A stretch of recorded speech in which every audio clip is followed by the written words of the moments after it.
നമസ്കാരം. എന്റെ പേര് നൈനിക ബിജു. ഞാൻ ഇന്നിവിടെ അവതരിപ്പിക്കാൻ പോകുന്നത് ഗീതാശ്ലോക വ്യാഖ്യാനമാണ്. ഭഗവത്ഗീതയിലെ 3-ാം അധ്യായമായ കർമ്മയോഗത്തിലെ 10-ാമത്തെ ശ്ലോകമാണ് ഞാൻ ഇന്നിവിടെ വ്യാഖ്യാനം ചെയ്യാൻ പോകുന്നത്. സഹയജ്ഞ പ്രജാ സൃഷ്ടാ പുരോവാച പ്രജാപതി അനേന പ്രസവിഷ്യുദ്വാ കേശവോത്വിഷ്ടകാമദോ. ആശയം: നാം എല്ലാവരും കർമ്മം ചെയ്യാറുണ്ട്, അല്ലേ? നമുക്ക് പലതരത്തിലുള്ള കർമ്മമാണുള്ളത്. വിദ്യാർത്ഥിയായിരിക്കുന്ന നമുക്ക് പഠിക്കുക എന്നതാണ് നമ്മുടെ കർമ്മം. മുതിർന്നവർക്ക് പലതരത്തിലുള്ള കർമ്മങ്ങളുണ്ട്.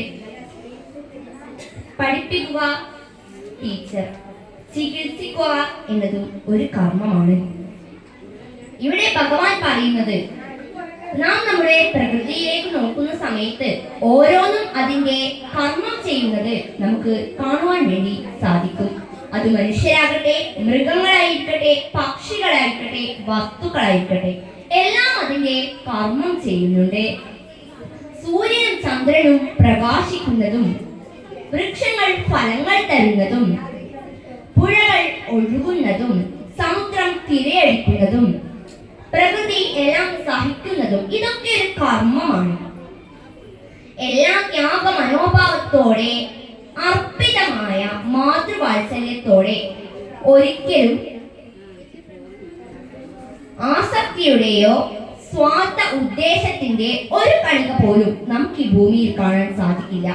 കാരണം പ്രപഞ്ച ശക്തികൾ മുഴുവനും നൈസർഗികമായി തന്നെ എല്ലാറ്റിനെയും സേവിച്ചു കൊണ്ടിരിക്കുകയാണ്.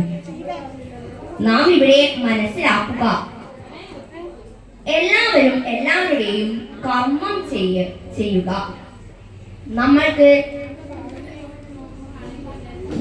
നമുക്ക് അനുഷ്ഠിക്കുന്ന കർമ്മം നാം ചെയ്തേ മതിയാകൂ എന്നാണ് ഭഗവാൻ ശ്രീകൃഷ്ണൻ പറയുന്നത്. അനാസക്തിയോടെ യജ്ഞഭാവേന നാം നമ്മുടെ കർമ്മം ചെയ്യാൻ തയ്യാറായാൽ നമുക്ക് സാധിക്കാൻ പറ്റാത്ത ഒന്നും തന്നെ ഈ ഭൂമിയിൽ ഉണ്ടാകില്ല എന്നാണ് ഭഗവാൻ ശ്രീകൃഷ്ണൻ പറയുന്നത്. നന്ദി.